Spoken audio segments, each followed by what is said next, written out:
Hello, and welcome back to another amazing day in the simulacrum. Today, we're going to touch a very nice topic.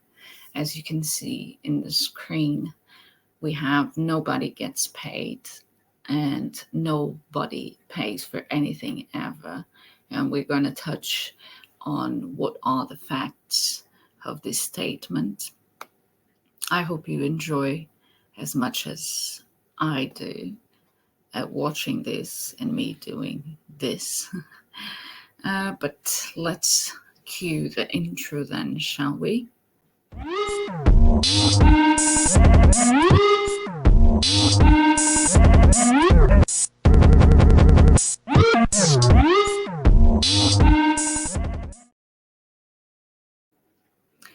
And we are back.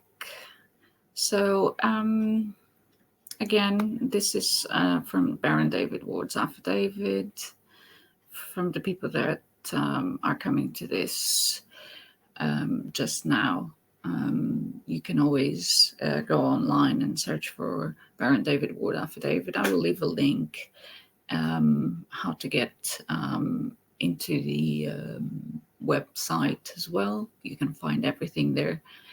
And let's start this amazing journey, shall we? So nobody gets paid and nobody pays for anything ever. Notice here that there is nobody, not a single body gets paid, and nobody, no one pays for anything ever. So let's have a look to the facts. So what does this mean? What happened and when did this happen, and what is the outcome? This is becoming more and more difficult to validate from a reputable source, as much of that which was available has been removed from the public record. It is, however, a well-known fact that the victors write the public record to suit their needs. It has also been noted that where there is something to hide, then hidden it will be. There is, however, still a great deal of information available. One such resource is this one.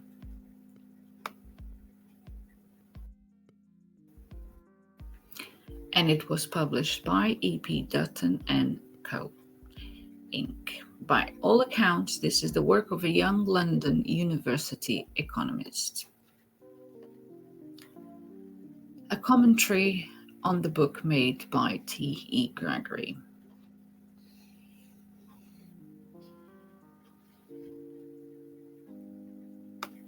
Between 1919 and 1925, a cooperative and successful effort was made to replace the monetary systems of the world upon a firm foundation, and the international gold standard was thereby restored. In the last few years, a variety of circumstances have combined to imperil this work of restoration. The collapse of the gold standard in a number of raw material producing countries in the course of 1930 was followed by the suspension of the gold standard in a number of European countries in 1931.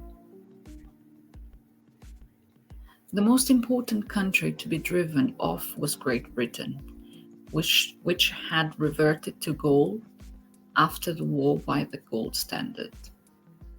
Act of April 1925. The Gold Standard Amendment Act, passed on September the 25th, 1931, by suspending the gold standard in this country, led not only to suspension by the Scandinavian countries and by Finland, but also to suspension in Ireland and India. Other countries followed, including Japan and the USA. Of course, this was followed by the usual disclaimer. Note, the views expressed on Miss.org are not necessarily those of the Mises Institute. How funny is that? We find it very strange how these days that there is always a disclaimer, and nobody stands by their words. It is very strange that there is no record of the Gold Standard Amendment Act 1931 at the legislation.gov.uk website. We wonder why. Google brings up 36,600 results, but nothing on the legislation.gov.uk web. In fact, is very strange. So was the Gold Standard Act abolished, and is there other evidence to support this? Well, for the older ones of us, there is the living memory.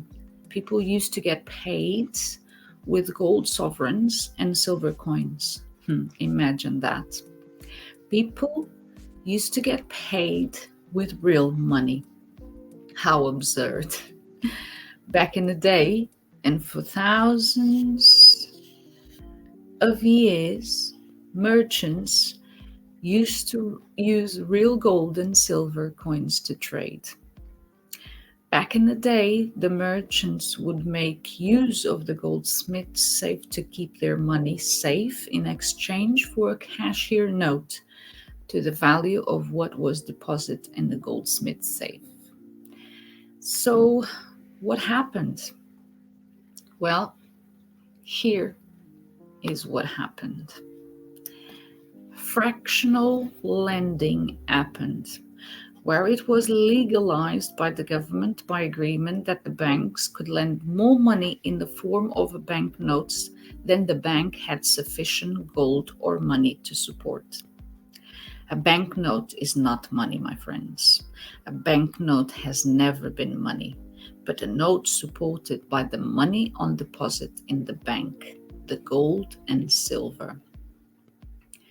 This is also license frauds legalized by government, by agreement. Well, yes, legal. Yeah, my mouth here is running to the truth. Legalized by agreement.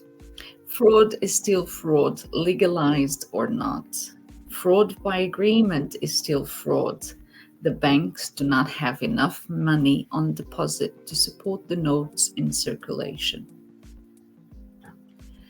At some point in the 1800s, the banks claimed the gold silver as there would never be enough money to pay back all the debt that the banks had created by licensed agreement with the government.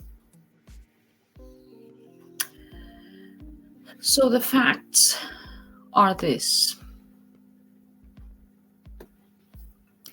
A banknote is not money and never has been, but only a note or a record of something of value. As long as there was Gold Standard Act, then the banknote would be something of perceived value, as it would have a relationship with something of value on deposit in the form of gold or silver. What if there was no gold or silver to give the banknote some value? What then? What then is the value of a banknote? If there is no Gold Standard Act and there is no money that the banknote represents, then what is the value of a banknote?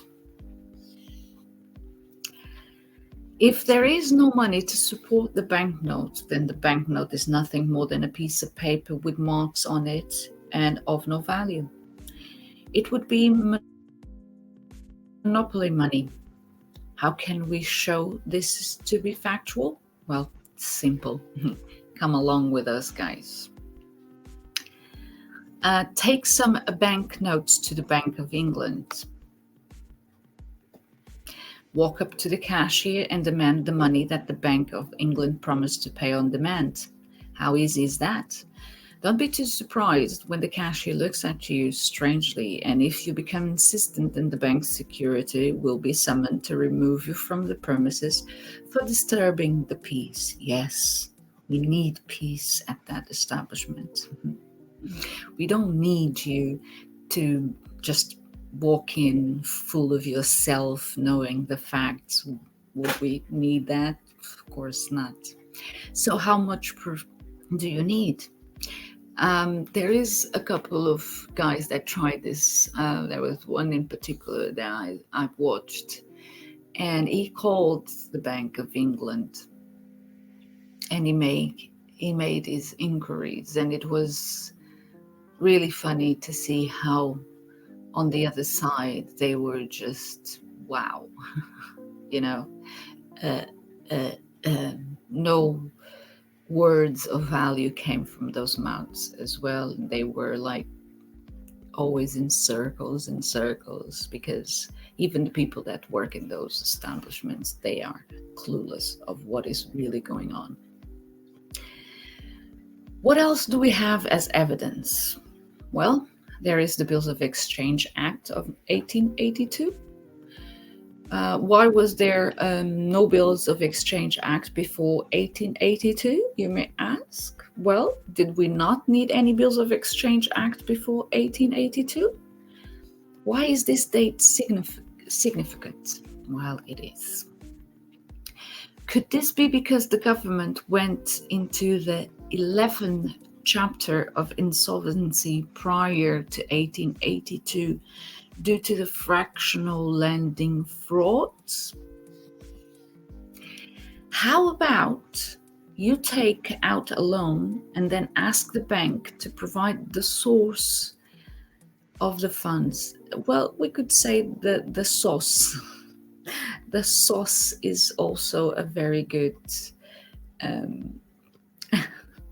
Ask them where did they bring this? Where did they bring the funds to do the sauce, right? But it's source, guys. Of the funds dating back by 3 accounts and be compliant with the money laundering regulations of 2007. Don't hold your breath waiting for a response. The bank cannot provide the historic record of the source of the funds, of the source of the funds. I like the source bit. It's kind of, it all fits in a sense. What really happens when you went to a retail outlet and purchase some goods with Bank of England promissory notes? Well, you all do it. I do it myself. You then approach the cashier and make an offer of payment, which is a piece of paper from the Bank of England where there is a promise to pay, but no actual payment takes place. Okay? Where there is a promise to pay, but no actual payment takes place. It is not possible to pay for anything without money, and a banknote is not money. That's why you folks will hear us most of the times referring to this banknote as faith and belief. And this is the reason why we say it's just that, because again, it's a promise to pay, but no actual payment takes place, guys. Okay. So then the cashier gives you a receipt for the offer of payment. So in effect, pieces of paper have changed ends, both with words and numbers on them. This complies with the Bills of Exchange Act 1882, has two pieces of paper to the same perceived value, has changed ends. Here the word is perceived value, okay, has changed ends. But when did you ever return to the retail outlet and pay for the goods with money? Okay, ask yourself that question. When did we ever return to any retail outlet and pay for the goods with money? Because what we left there was a promise, right? Okay, moving along. When did you ever pay for anything with real money? Again, repetition is key, and a banknote has never been money. There is no monetary system. The economics is based upon confidence and belief in a monetary system where there is no money. Can somebody let me know where can I buy 20 pounds of confidence or 20 pounds of belief? Confidence and belief is of no material substance. Confidence and belief is a figment of the imagination, ladies and gentlemen. We continue to use these words money and pay without ever thinking of the actual meaning of the words. How can there be economics without money? Commerce is a scam. How is it possible for there to be debt when there is no money? Every contractual obligation you have ever entered into is void by default because there has never been full disclosure by the parties.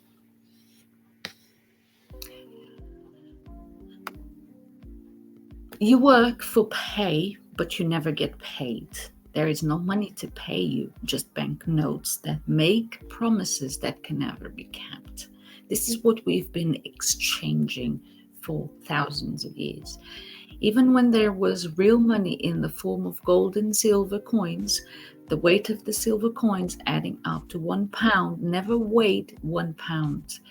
Back in the day, when there was 10 cents coins, 10 silver coins, 2 of them never weighed 1 pound. It never happened. Stop living in dreamland and face the facts. Face the reality. It's time to smell the coffee, guys. So, what is 100 BPS, British sterling silver, weight in troy ounces? Well, 100 pounds, it's 100 lb, is 45 kilos.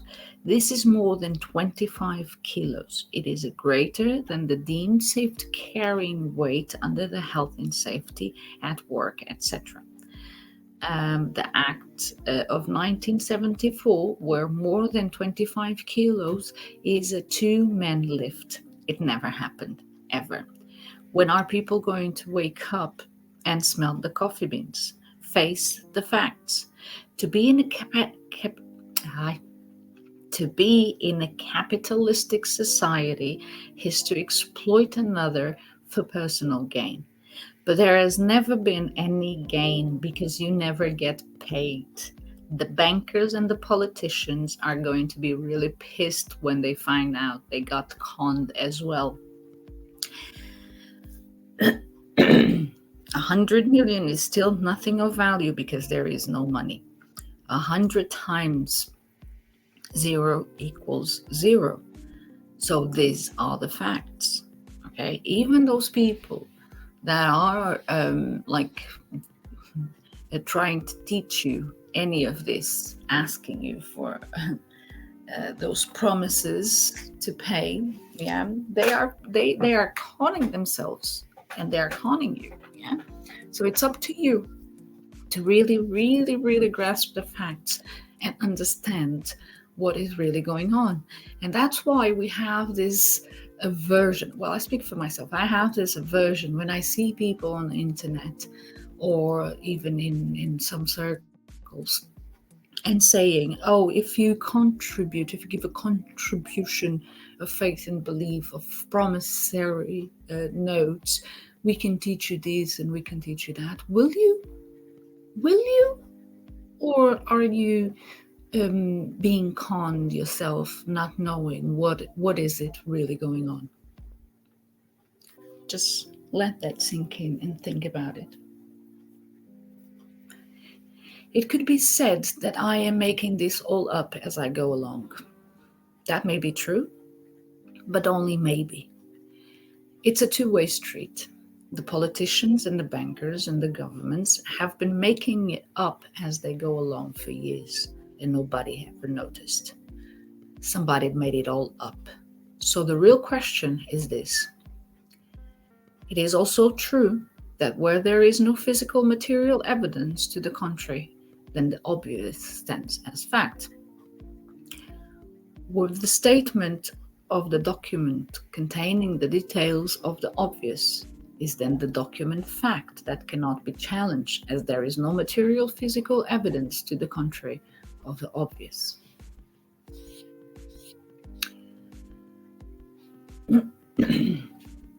Sherlock Holmes is a fictional character created by the Scottish author and physician Sir Arthur Conan Doyle, a graduate of the University of Edinburgh Medical School. It is clear that Sir Arthur Conan Doyle was a learned man who was very skilled in analytical and deductive reasoning. From these writings by Sir Arthur Conan Doyle, there is the following.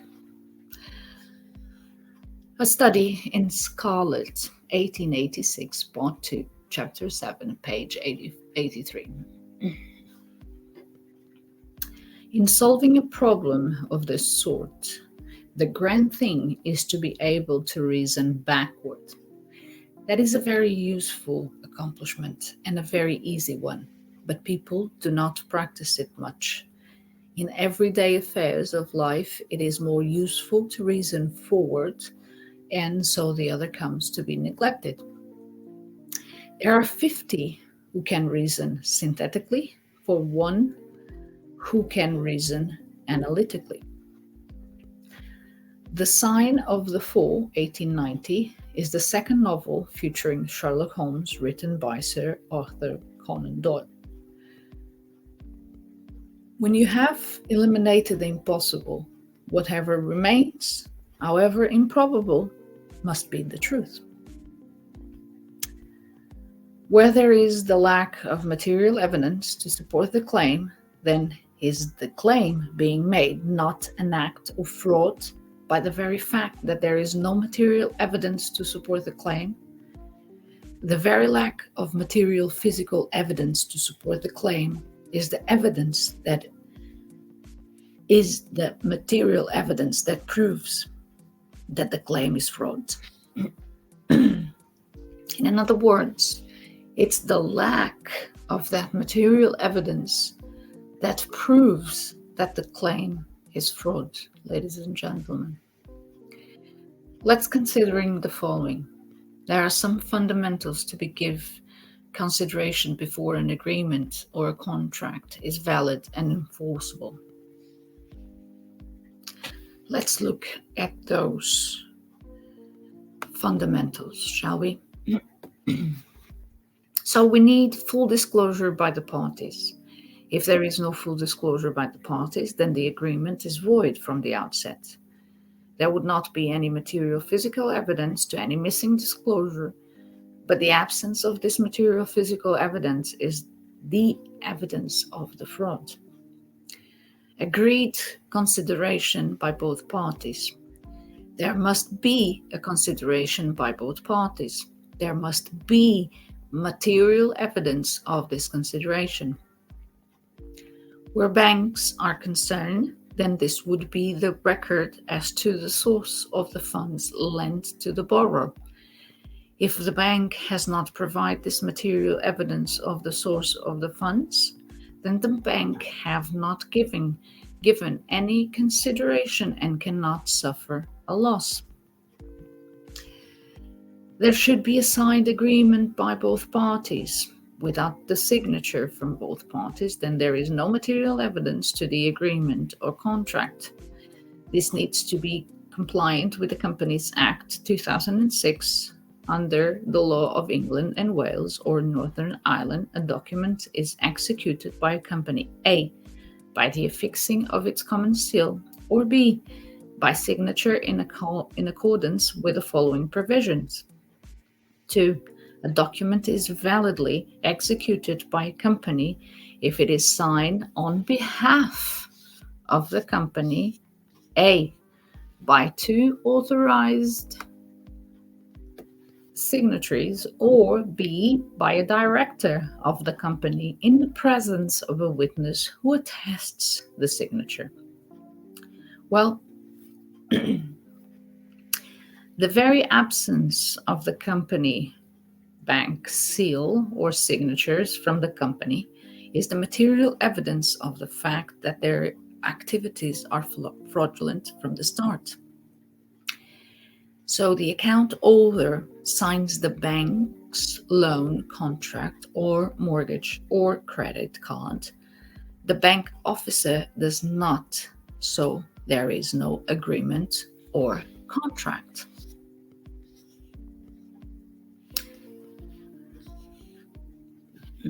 The account holder signature transforms the loan contract into a financial instrument worth the value of the agreed amount.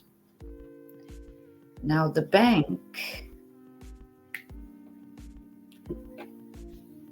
Mr.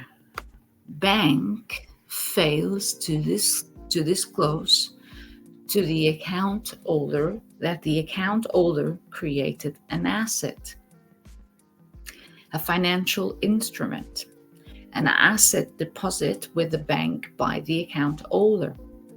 A financial instrument remains property of account holder since the account holder created financial instrument with the signature. Again, the bank fails to disclose the bank's liability to the account holder for the value of the asset of the commercial instrument. The bank fails to give to the account holder a receipt for deposit of the account holder's asset or commercial instrument. New credit is created on the bank books, credit against the account holder financial instrument. Bank fails to disclose to the account holder that the account holder's signature created new credit that is claimed by the bank as a loan to the borrower. Loan amount credit to an account for borrowers used as credit. Now, the bank goes a little bit further in this because the bank deceives the borrower by calling credit a loan when it is a deposit asset created by the account holder. The bank deceives the public at large by calling this process mortgage lending, loan, and similar. The bank deceives the borrower by charging interest and fees when there is no consideration provided to the account holder by the bank. The bank provides none of own money or commercial instruments, so the bank has no consideration in the transaction, and so no true contract exists. The bank deceives, again, the account holder that the account holder's self-created credit is a loan from the bank. Thus, there is no full disclosure, so no true contract exists. The account holder is the true creditor in the transaction. The account holder created new credit as a commercial instrument. And ladies and gentlemen, what did the bank provide it? The bank provided no value or consideration. Let that sink in for a while, shall we? But there is more. Oh yeah, there is much more.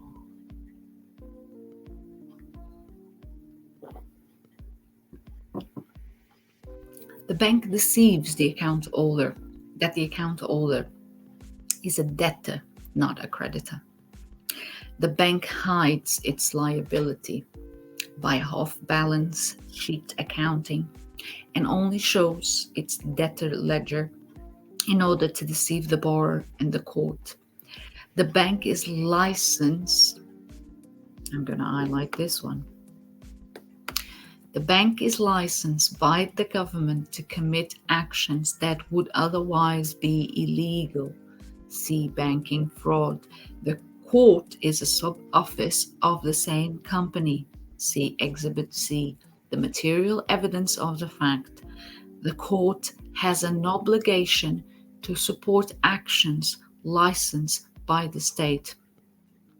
There is a clear conflict of interest here. The bank demands the account holder payments without just cause, which is deception, theft, and fraud. The bank sells the account holder financial instrument to a third party for profit. Sale of the financial instrument confirms it has intrinsic value as an asset, yet that value is not credited to the account holder as a creator and depositor of the instrument. The bank hides truth from the account holder, not admitting theft, nor sharing proceeds of the sale of the account holder's financial instrument with the account holder, and creator of the financial instruments. The account holder's financial instrument is converted into a security through a trust or similar agreement in order to defeat restrictions on transactions of loan contracts.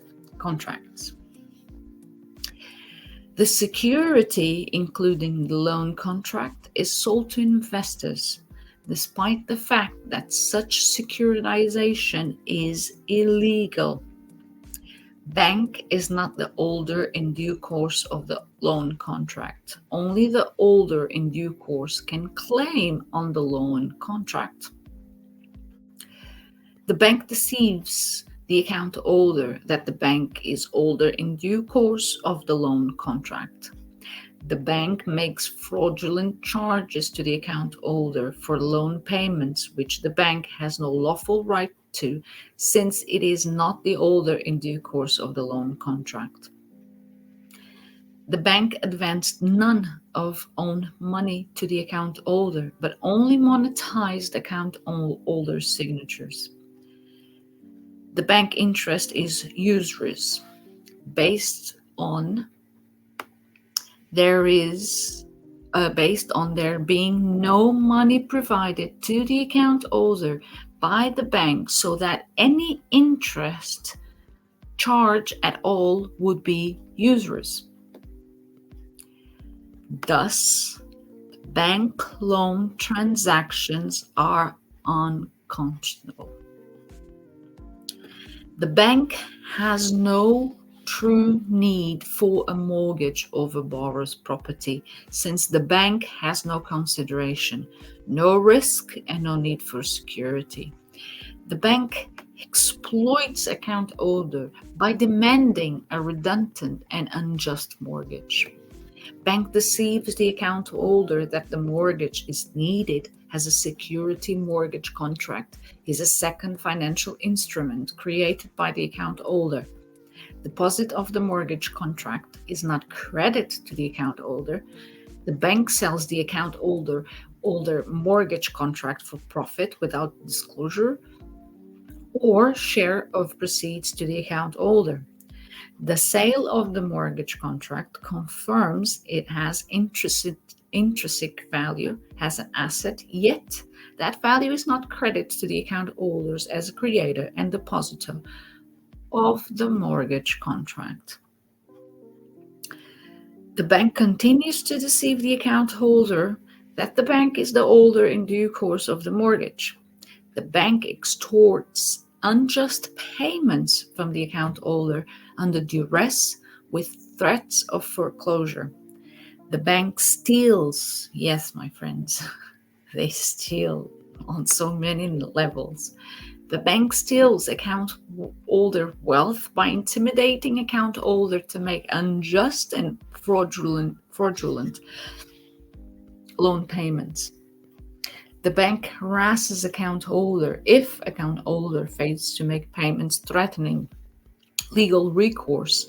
Bank enlists lawyers willing to deceive account holder and court and exploit account holder. But the bank doesn't just deceive the account holder. The bank also deceives the court that the bank is holder in due course of a loan contract and mortgage. The bank's lawyers deceive and exploit the court to defraud the account holder. The government licensed the bank where a license is permission to partake in an activity which would otherwise be illegal. The court, judiciary, is a sub-office of the company which grants the license and has an obligation to find in favor of the holder of that license, as the judiciary is a sub-office of the company state that grants the license. See Exhibit C, the material evidence of the facts. The judiciary is a sub-office of the state company, and this is confirmed by Right Honorable Lord Chief Justice Sir Jack Beatson, FBA. This is a fact on and for the record. The state company has no legal authority to grant the license. You can also check Exhibit B, the case authority number WY 05257F, as definitive material evidence of this fact that the government have never given their consent or the legal authority for the state government company to create legislation or grant license. This is a fact on and for the record.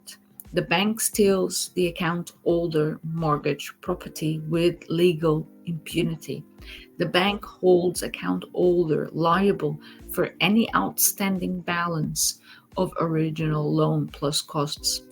The bank profits from loan contract and mortgage by sale of the loan contract, sale of the mortgage principal and interest charges, fees charged, increased of its lending capacity to the account holder mortgage asset, and by acquisition of account holder mortgage property in foreclosure. The bank retains the amount of increase to the money supply created by the account holder signature once the loan account has been closed. Account holder is damaged by the bank's loan contract and mortgage by theft of his financial instrument asset, theft of his mortgage asset, being deceived into unjust status of a debt slave, paying lifetime wealth to the bank, paying unjust fees and charges, living in fear of foreclosure, and ultimately having his family home stolen by the bank. Thus, the bank mortgage loan business is unconscionable. So what is the material evidence that is missing? Let's go and have a look. First is the contract or agreement which bears no signature from the bank or the company seal. The true accounting from the bank company that shows the source of the funds that the bank lent to the borrower. Full disclosure from the bank company to the fact that it is the account holder's signature that created the commercial instrument and the asset which is the true source of the funds. The consent of the governed. The recorded legal authority on and for the record. Facts are facts because they are facts. Facts have material substance.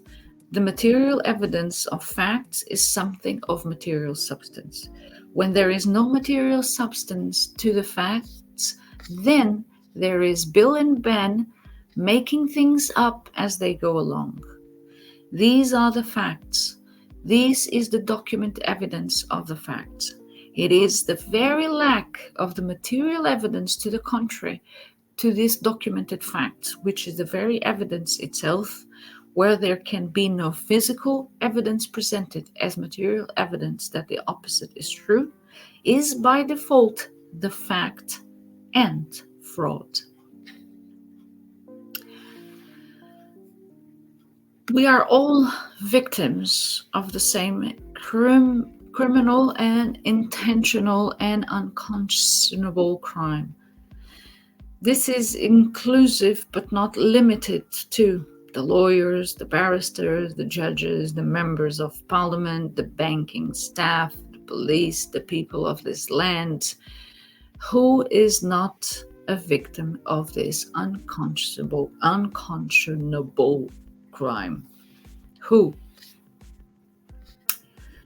These are the facts and the documented facts on and for the record. These facts stand as facts until somebody presents the material evidence which stands as a fact to the contrary to the stated, documented, on and for the record facts. Now, the question is, who is the fool? The fool or the fool that follows the fool?